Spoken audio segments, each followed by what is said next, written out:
Alors, si vous voulez, cette année, on a vécu la fin de quelque chose. C'est-à-dire qu'on sait, depuis que j'ai saisi le président de la République, Emmanuel Macron, en septembre, depuis qu'il a mis que quelques mois à répondre et puis à agir, ce qui est exceptionnel chez un élu de ce niveau-là, parce que j'ai usé tous les présidents d'avant, il n'y en a jamais un qui est allé aider, qui est allé se préoccuper du Mont-Blanc et qui est allé se préoccuper de l'environnement, que ce soit Hollande, Sarkozy, Chirac. Donc, il faut saluer ça, c'est-à-dire que les mois derniers, avec Emmanuel Vargon, ministre, secrétaire d'État en charge de l'environnement, eh bien, a été travaillé un arrêté. Donc c'est la fin de quelque chose parce qu'effectivement, cet arrêté dont on va parler maintenant et qui va en fait guider ce qu'on va avoir le droit de faire dans les années à venir, eh bien ça met fin à une période de chienlit, à une période où sous le couvert de la montagne est un espace de liberté, on couvrait en fait toutes les folies des uns et des autres, tous les irrespects, toutes les atteintes à l'environnement, toutes les bousculades humaines et tous les mauvais gestes. Donc aujourd'hui, c'est derrière nous. Alors cette réglementation, c'est un arrêté, on en a fait 18 propositions de versions avant d'arriver à celle qui a été présentée lundi par monsieur le préfet aux différents acteurs de la montagne, qui a été aussi envoyé aux communes de Chamonix, des Ouches et de Saint-Gervais pour que les conseils municipaux donnent leur avis, et dont on saura que la procédure se terminera à peu près dans le mois de septembre, avec une mise à disposition du public dans la deuxième quinzaine d'août. Alors qu'est-ce qui va changer ? Eh bien, je dirais que c'est la montagne qui a gagné, c'est le Mont-Blanc qui a gagné. On n'a rien réinventé, les hommes n'ont rien réinventé. On a simplement, et moi j'en suis l'un des initiateurs, on a simplement proposé que cette ascension du Mont Blanc, que ce Mont Blanc soit réservé aux activités d'alpinisme et de ski-alpinisme. Ce qui se faisait avant. C'est-à-dire qu'on a enlevé toutes les dérives. Et ceux qui voudront faire des dérives, ben, ils ne pourront plus les faire. Alors pour cet été, c'est une période un peu charnière. L'arrêté n'est pas signé, c'est vrai qu'administrativement, il n'est pas applicable.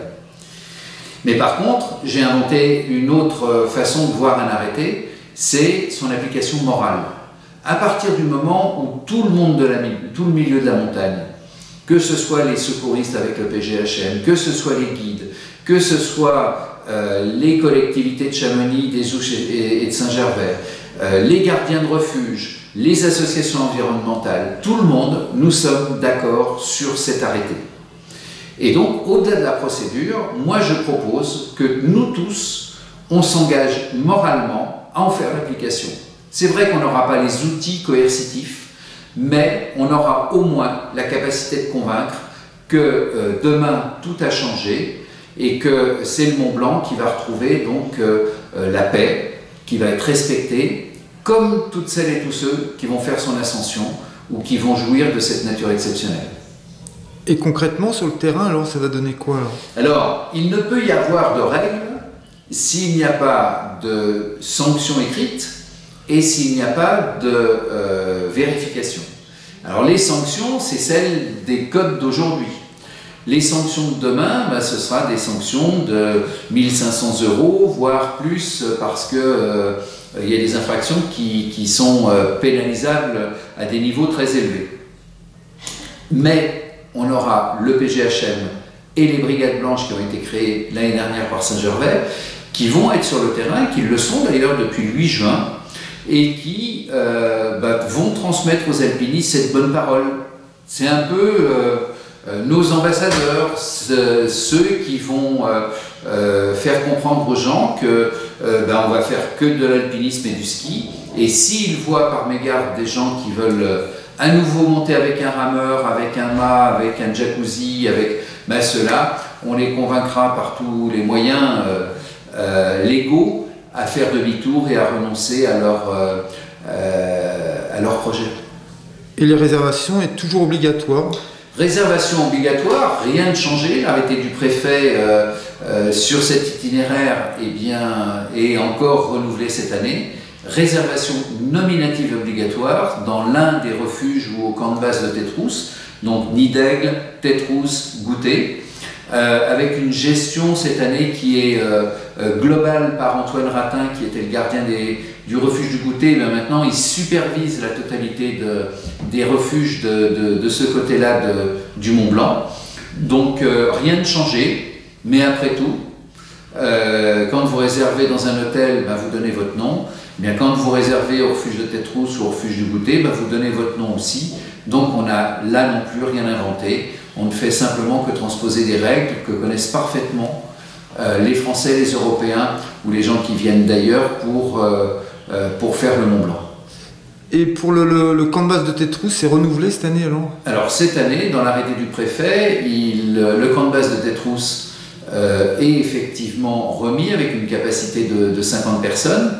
Ce qui complique un tout petit peu cette année, c'est la réglementation liée à la crise sanitaire qu'on a traversée, c'est-à-dire le respect des règles de distanciation. Donc ça, chaque gardien de refuge a mis en œuvre les règles qui le concernent, et pour le camp de base de Tétrousse aussi. Et puis ce camp de base, eh bien, il va falloir s'interroger, de savoir est-ce qu'il a vraiment une raison d'être, ou est-ce qu'il ne faut pas poursuivre le dossier tel que moi je l'avais fait engager de la réhabilitation de l'ancien refuge du Goutet, et avec en parallèle la suppression de ce camp de base, de façon à ne pas créer un nombre supplémentaire de personnes et avoir une vraie offre de refuge dans la voie normale du Mont Blanc. Alors, l'arrêté de protection qui va être pris et signé par le préfet ne va pas enlever les autres réglementations. La réglementation du site classé reste la réglementation du site classé qui, elle, est une réglementation d'urbanisme.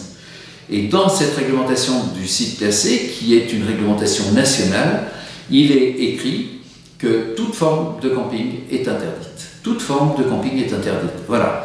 Et je ne vois pas l'État aujourd'hui aller lever cette protection et ce site classé. Je pense que personne ne le voudrait. Donc, voilà, toute forme de camping est interdite. Alors, il y a le camp de base, c'est la seule exception. Puis l'autre exception, mais vous connaissez bien la montagne.